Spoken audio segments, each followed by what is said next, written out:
السلام عليكم ورحمة الله وبركاته. الحمد لله رب العالمين والعاقبة للمتقين والصلاة والسلام على أشرف الأنبياء والمرسلين نبينا وقدوتنا وحبيبنا محمد بن عبد الله وعلى آله وصحبه أجمعين ومن تبعهم بإحسان إلى يوم الدين بعد. সম্মানিত সুধী, সম্মানিত উলামায়ে কিরাম, ছাত্রবৃন্দ, অতিথিবৃন্দ, মুসল্লিবৃন্দ, আজকের আমাদের দ্বিতীয় রমাজান নাকি দ্বিতীয় রমাজান। আজকে যে বিষয়কে সম্মুখে রেখে আলোচনা হবে সেটি বিশেষ করে এই সিয়াম বা রোজা, এটি কখন ফরজ হয় আমাদের উপরে এবং রোজা ফরজ হওয়ার প্রথম অবস্থা কি ছিল। সিয়াম বা রোজা যাই বলি না কেন আমরা, এটি রাসূলুল্লাহ সাল্লাল্লাহু আলাইহি ওয়াসাল্লামের হিজরতের দ্বিতীয় বর্ষে যখন তিনি মক্কা ছেড়ে মদিনায় চলে এলেন তখন থেকে আরবি হিজরি সাল গণনা করা হয়। তো মদিনাতে আসার দ্বিতীয় বছরে শাবান মাসের 28 তারিখে সোমবার দিন রমাজানের রোজাকে ফরজ করা হয়। শাবান মাসে, রমাজানের আগের মাসে এই রোজা ফরজ হওয়ার প্রাথমিক যে অবস্থা ছিল সেটি অত্যন্ত কঠিন অবস্থা ছিল, সেটি আমরা শ্রবণ করবো ইনশাআল্লাহ। প্রথম যখন রোজা ফরজ হয় তখন মানুষের সেটি ইচ্ছানাধীন ছিল, কেউ চাইলে রাখতে পারে আর কেউ চাইলে না রাখতে পারে, সেটা তার এখতিয়ার ছিল, মানে বাধ্যবাধকতা আর ফরজ ছিল না প্রাথমিক অবস্থায়। যদি কেউ না রাখে তাহলে সে তার বিনিময়ে ফিদিয়া দিয়ে দেবে, প্রতিটি রোজার পরিবর্তে একটি করে মিসকিনকে খাবার খাইয়ে দেবে, এটি প্রাথমিক অবস্থায় ছিল। কেউ যদি মনে করতো আমি রোজা রাখবো না, ইচ্ছা তার, আল্লাহ রাব্বুল ইজ্জত পবিত্র কোরআনে আয়াত নাযিল করেছেন, আইয়ামান মা'দুদাতিন ফামান কানা মিনকুম মারিদান আও আলা সাফার ফাইদ্দাতুম মিন আইয়ামিন উখর ওয়া আলা আল্লাযীনা ইউতীকুনাহু ফিদিয়াতুন তু'ামু মিসকিন ফামান তাতাওয়া খায়রান ফাহুয়া খায়রুল লাহ ওয়া আন তাসুমু খায়রুল লাকুম ইন কুনতুম তা'লামুন। এখানে এই আয়াতে বিশেষ করে আল্লাহ রাব্বুল ইজ্জত বলতে চাইছেন যে গুটি কয়েক দিন, গোনা কয়েক দিন মাত্র রোজা রাখতে হবে। তারপরে তোমাদের মধ্যে যদি কেউ অসুস্থ হয় অথবা কেউ সফর করছে, এরকম অবস্থা থাকে, তাহলে সে রোজা রাখতে পারবে না, পরবর্তীতে সে এই রোজাগুলো কাজা করে নেবে। সফর অবস্থায় কষ্ট আছে অথবা সে রোগাগ্রস্ত, রোজা রাখতে সক্ষম নয়, তাহলে পরবর্তী অন্য কোনো দিনই রমাজানের পরে সে এই দিনগুলি রোজা রেখে নেবে, পূরণ করে নেবে। আর যাদের জন্য সিয়াম রাখা অত্যন্ত কষ্টকর, কষ্টসাধ্য, তারা এর পরিবর্তে একজন করে ফিদিয়া, একটি ফিদিয়া দেবে, সে একটি করে মিসকিনকে খাবার দান করবে। আর যদি কেউ স্বতঃস্ফূর্তভাবে সৎ কাজ করে, আল্লাহ তাআলা বলেন ফামান তাতাওয়া খায়রা, যদি কেউ স্বতঃস্ফূর্তভাবে কোনো ভালো কাজ করে তাহলে এটা তার জন্য কল্যাণকর। আর সিয়াম পালন করাই তোমাদের জন্য উত্তম হবে যদি তোমরা জানতে। ওয়া আন তাসুমু খায়রুল লাকুম, তার ইচ্ছার উপরে কথা বলা হলো যে রোজা রাখাটাই তোমাদের জন্য উত্তম হবে যদি তোমরা সেটা জানতে, উপলব্ধি করতে পারতে।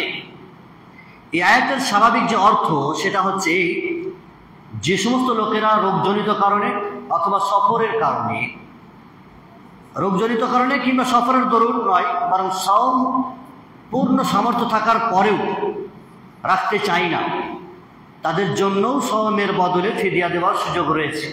ক্ষমতা আছে তারপরেও সে রাখতে চায় না, ফিদিয়া দেওয়ার ব্যবস্থা ছিল সেই যুগে। কিন্তু সাওম বা সিয়াম রাখা, রোজা রাখাটা তোমাদের জন্য কল্যাণকর, এটা বেশি উত্তম ছাড়ার চাইতে।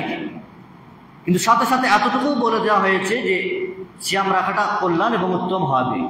এই কথা দ্বারা বোঝা যায় যে তোমাদের জন্য রাখাটা ভালো, ইচ্ছা হলেই তোমরা ছেড়ে দিও না। এই নির্দেশনা বা এই আদেশমূলক কথাটা প্রাথমিক যুগে ছিল, যখন লক্ষ্য এবং উদ্দেশ্য ছিল যাতে করে মানুষ আস্তে আস্তে করে সিয়াম রাখতে পারে, রোজার অভ্যস্ত করে তুলতে পারে। যখন মন হবে ছাড়বে, যখন মন হবে রাখবে, যাতে করে মানুষের অভ্যাস একটা গড়ে দাঁড় হয় যে সে সিয়াম পালনে অভ্যস্ত হতে পারে, আসতে পারে, খুব কষ্ট না মনে করে নিজের জন্য। এটা প্রাথমিক অবস্থা, এই জন্য এখতিয়ার ছিল। এরপরে যখন আয়াত নাযিল হলো ফামান শাহিদা মিনকুমুশ শাহরা ফালিয়াসুমহু, সূরা বাকারা 125 নম্বর আয়াত, তোমাদের মধ্যে যে রমজান মাস পাবে সে যেন অতি অবশ্যই সিয়াম পালন করে।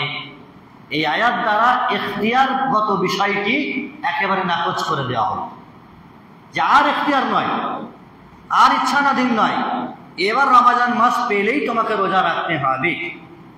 এই আয়াতটি প্রাথমিক অবস্থাতে সুস্থ সবল লোকেদের ক্ষেত্রে রহিত করা হবে।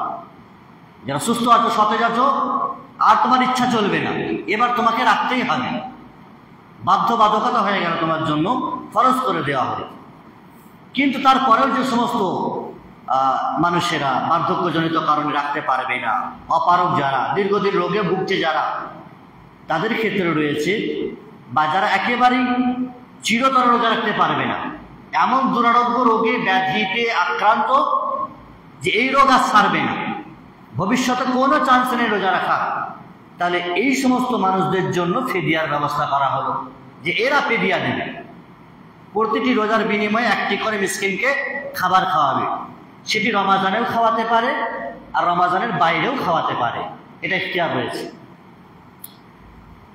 এই নির্দেশনা সাহাবায়ে কেরাম তাবেঈনদের সর্বসম্মতিক্রমে এই নির্দেশনা ছিল। সাহাবী সালামা বিন রাকওয়া রাদিয়াল্লাহু আনহু তিনি বলছেন, যখন এই আয়াত নাযিল হলো, ওয়া আলাল্লাযীনা ইউতিকুনাহু ফিদিয়াতুন তুআমু মিসকিন, যাদের জন্য রোজা রাখাটা কষ্টসাধ্য তাদের কর্তব্য হলো ফিদিয়া দেবে, একজন মিসকিনকে খাদ্য দেবে। এই আয়াতটি যখন নাযিল হয় তখন আমাদেরকে এই মর্মে ইখতিয়ার যেটা দেওয়া ছিল, যার ইচ্ছা সে রোজা রাখবে, যার ইচ্ছা সে ছেড়ে দেবে, সেই বিধানটা রহিত হয়ে গেল, সেই বিধানটা বাতিল হয়ে গেল। সূরা বাকারা 125 নম্বর আয়াত, যে রমাজান পাবে সে যেন অবশ্যই রোজা রাখে, এই বিধানটা কার্যকর এবং বহাল হয়ে গেল। শুধুমাত্র তাদের জন্য ছুট রয়েছে যারা চিরারোগ্য ব্যাধি রোগে আক্রান্ত হয়েছে, আর রোজা রাখার সক্ষমতা তার ফিরে আসবে না, সে ফিদিয়া দেবে, সে ফিদিয়া দেবে। মুসাফির যারা সফর করছে, রোজা রাখতে কষ্ট হবে, সে ছাড়তে পারে, কিন্তু তাকে ফিদিয়া চলবে না, তার পরবর্তীতে তাকে রোজাই তুলে দিতে হবে, রোজাই কাজা করতে হবে। আরেকটি ক্ষেত্রে ফিদিয়া চলতে পারে, সেটি হচ্ছে যে সমস্ত মহিলারা দুগ্ধবতী মহিলা, যাদের সন্তান রয়েছে পেটে, অথবা যাদের সন্তান ভূমিষ্ঠ হয়েছে, 6 মাস 8 মাস 10 মাস আছে, দুগ্ধ পান করছে, এমন মহিলা রোজা রাখলে তার শরীরের ক্ষতি, তার বাচ্চার ক্ষতি, দুধ আসবে না। এরকম ধরনের মহিলা যদি ঘন ঘন সন্তান প্রসব করে, প্রতি 2 বছর অন্তর সন্তান প্রসব করছে, তাহলে সে কি করে রোজা রাখবে? কয় বছর সে কাজা করবে? প্রতি 2 বছর 2.5 বছর অন্তর যাদের সন্তান হবে সে রোজা রাখতে পারবে? আর না রোজাগুলো কাজা করতে পারবে? তাদের জন্য ফিদিয়া রয়েছে, তারা প্রতি রোজার বিনিময়ে একটা করে মিসকিনকে খাবার খাওয়াবে, এটাই হলো সবচেয়ে উত্তম মত। তাদেরকে রোজা রাখতে হবে না, কাজা করতে হবে না। তবে হ্যাঁ, যারা ঘন ঘন বাচ্চা নেয় না, সন্তান প্রসব করে না, একবার নিয়েছে 10 বছর নিচ্ছে না, যখন বাচ্চাকে দুগ্ধ পান করাচ্ছে তখন যদি মনে করে সে রাখতে পারবে, সবল, তো রাখবে। বা পেটে বাচ্চা এসছে, যদি মনে করে সে রাখতে পারবে, সক্ষম, তো রাখবে।